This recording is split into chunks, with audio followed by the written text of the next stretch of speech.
Buzzfeed Unsolved cases that are now solved.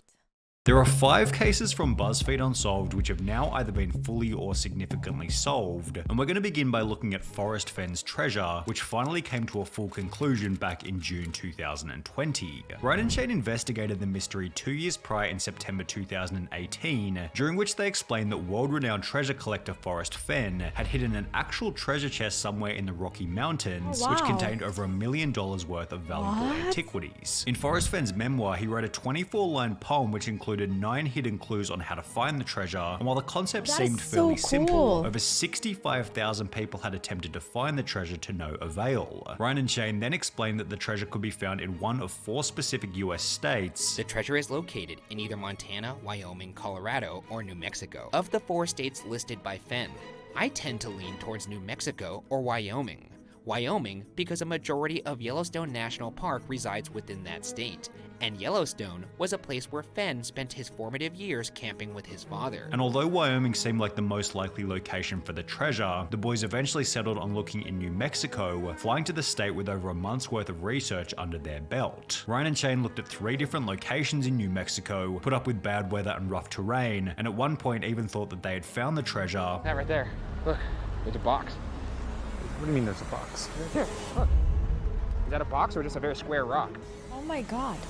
That is a very, very square rock. However, the trip ultimately ended with the boys leaving empty-handed. I think we may just have to come to terms with the fact that we're not going home with treasure. And the location of Forrest Fenn's treasure remained a mystery. And it's that $1 would be million. until approximately It's 2 years later on the 6th of June of your 2020, when the following post was made to Forrest Fenn's personal blog. It was under a canopy of stars in the lush forest of vegetation of the Rocky Mountains, and had not moved from the spot where I hid it more than 10 years ago. I do not know the person who found it, but the poem in my book led him to the precise spot. I congratulate the thousands of people who participated in the search and hope they will continue to be drawn by the promise of other discoveries. So the search is over. Look for more information and photos in the coming days. Nice. Forrest. As promised, 2020. this photo showed up on the blog in the days that followed, before these 2 were also posted, confirming that the treasure had in fact been found. 1 month later, it was revealed that the treasure was found in Wyoming, which was one of the 2 states highlighted in the Buzzfeed Unsolved episode, although not the state that the boys eventually went to.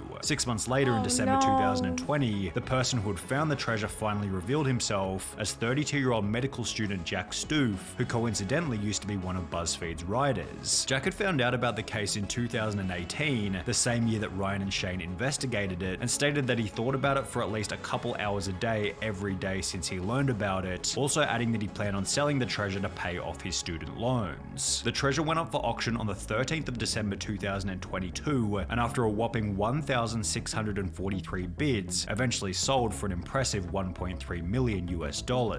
And while it took over 10 years for someone to eventually find the treasure, this is nothing when compared to the boy in the box, who was recently identified after 65 years of mystery. Ryan and Shane covered the boy in the box back in August 2017, with the major details being that in 1957, a box was found on the side of a road in Philadelphia, Pennsylvania, which contained the body of a boy between 4 and 6 years of age. The box had serial numbers on the outside, a blanket on the inside, and items of clothing scattered around it. However, despite having access to numerous pieces of evidence, authorities were unable to identify who the boy was. For this reason, the boy was buried with a gravestone reading America's Unknown Child, which accompanied a sign on the street where the boy was found reading, "This unknown child became known as the boy in the box. He has never been identified. His case remains open. He is now called America's Unknown Child." His body had been exhumed on 2 separate occasions in 1998 and 2019, with the goal of running his DNA through genealogy databases. The 1998 test was unsuccessful, however by 2019 testing had become significantly more advanced, and while the victim's DNA was so degraded that it took 2.5 years of work to be able to extract enough data to perform the genealogy, on the 8th of December 2022, the boy in the box was identified as Joseph Augustus Zarelli. His DNA was uploaded to genetic databases, which led detectives to relatives on his mother's side. After poring through birth records, they were also able to identify his father. They also learned that Zarelli's mother had 3 other children. Police refused to speculate on who killed Zarelli, though they noted we have our suspicions, meaning that while this identification is extremely fresh at the time of making this video, it's possible that the case could be fully solved sometime in the near future. However, if we're on the topic of fresh identifications, then we have to talk about the Lady of the Dunes.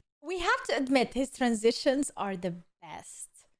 It doesn't give you a second to think, like, let's move on, let's continue. It's such smooth transition. Who, after 48 years of mystery, was finally identified on the 31st of October 2022, just 38 days before the boy in the box. When Ryan and Shane looked into the Lady of the Dunes back in March 2020, they explained that she was found deceased on a beach in Provincetown, Massachusetts, yet because she'd been lying there for such a long period of time, the Lady of the Dunes had become unidentifiable. Despite using bloodhounds, studying missing persons bulletins, scouring the registers of local lodgings, and looking into anyone who had a permit to bring their vehicle into the area, police turned up nothing. The Lady of the Dunes also had extremely recognizable dental work. However, despite this and numerous different police sketches, nobody knew who she was. Similar to the boy in the box, the Lady of the Dunes was exhumed for DNA on 3 separate occasions in 1980, 2000, and 2013, although none of these resulted in her identification, leading the boys to state this. For that to produce no kind of DNA evidence of like who this person is, it's kind of insane to me because 1974 is not that long ago. No. You would think that DNA would be fresh enough that you could figure out this person's identity. True. What Ryan and Shane didn't know at the time was that within 2.5 years, the Lady of the Dunes' unknown son would undertake a DNA test with Ancestry.com, providing genealogy databases with enough evidence for the Lady of the Dunes to be identified. On October 31st, the FBI announced it finally identified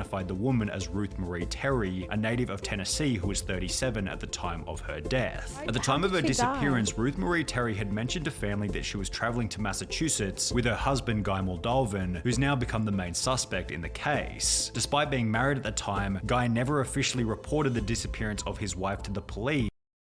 Oh my god. Of course it's him. I mean, duh. And That's not only sus. That's like 100% it's him. You're married to, and then your wife disappears and you never try to find her or tell the police about it. conveniently remarried a year later as if Oh, and you remarried too. Okay. nothing had ever happened. What's even crazier is that Guy Moldalvin's previous wife had also gone missing and was eventually found dead alongside his daughter inside a septic tank on Guy's Seattle home. He served only 2 years in prison before being released, which was followed by him marrying Ruth Marie Terry, who was then found in the dunes only 5 months later. Why Guy would Moldalvin they died release him? He killed his wife and his daughter, and they released him, and then he killed his wife again? in 2002. However, if he he is remarried? eventually found to be guilty, Ryan and Shane were correct in suggesting this, It would seem that this was done by somebody who wasn't, I guess, like an amateur. as well as this, The unidentified victim would have known her murderer. yet were incorrect in suggesting that the crime had been done by an Italian mob boss or schizophrenic prison inmate Haddon Clark. However, in the case of Amelia Earhart, one of the theories put forward by the boys eventually turned out to be true.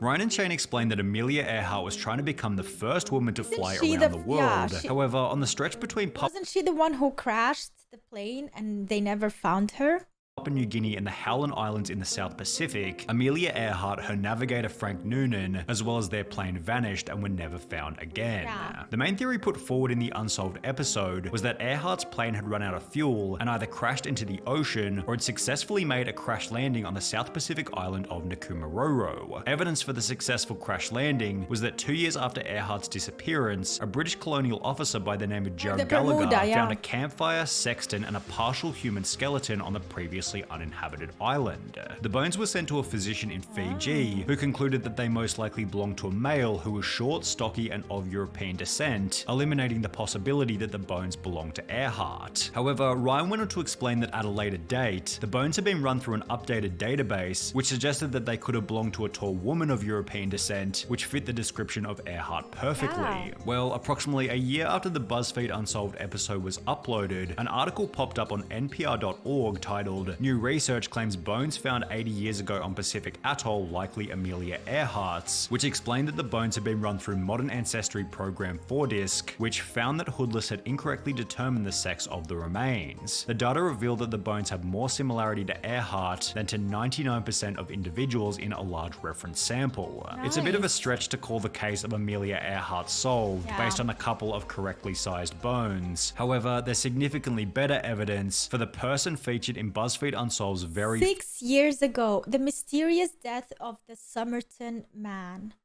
first episode, the Somerton Man, who was finally identified in July 2022 after 74 years of mystery. The Somerton Man was found dead on a beach in Adelaide, Australia back in 1948, dressed immaculately in a full suit with polished shoes. Strangely enough, all of the tags had been removed from his clothing, with his fingerprints failing to hint at who he might be. The case became even weirder when a torn piece of paper was found sewn into his pants, with the Persian phrase "tamam shud" written on it, which translated to "it has ended," with the case reaching even deeper levels of weird when someone brought in the book from which the paper had been torn, explaining that he found the book in the back of his car, which was parked near Somerton Beach. When the boys revisited the case in season 6, they talked extensively about the University of Adelaide professor Derek Abbott, who was seemingly the most determined as well as the closest to figuring out who the Somerton Man was. Well, it will be only 2 years and 3 months after this Buzzfeed Unsolved episode that Derek Abbott would finally achieve a breakthrough using the Somerton Man's hair. We looked for people with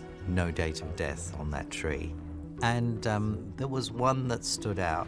By using the DNA of a distant cousin living in Melbourne, Derek Abbott was finally able to confirm that the Somerton Man went by the name of Charles Webb. It was at this point that we knew that Charles Webb was the Somerton Man, and we'd finally cracked it. It's not the Somerton Man story now. This is the Charles Webb story. The theories put forward in the Buzzfeed Unsolved episodes, such as the Somerton Man was a Russian spy or a ballet dancer, were disproven after Derek Abbott revealed that Charles Webb simply grew up working in a bakery while playing football on the weekends. You gotta love how when they assume he was a spy, a ballet dancer, they put so much dramatization. He was just a worker in a bakery. That's the thing, you know? But the other tragic detail revealed in the episode of Australian Story was that prior to being found on the beach, the Somerton Man was living an incredibly lonely life. He didn't have any friends. Not at all a happy person. Turns out that Charles loved to write poetry, and his favourite subject that he would write about was death. This story turns out that it's not some wild spy drama. It's really a sad, tragic, domestic situation. Yeah. At least they're gonna talk about him in his death if they're not gonna talk about him in his life. It's really tragic. That is really tragic. But at least it's a solved situation now. Oh my goodness, that was good video. I love Sunny V. His videos are so good.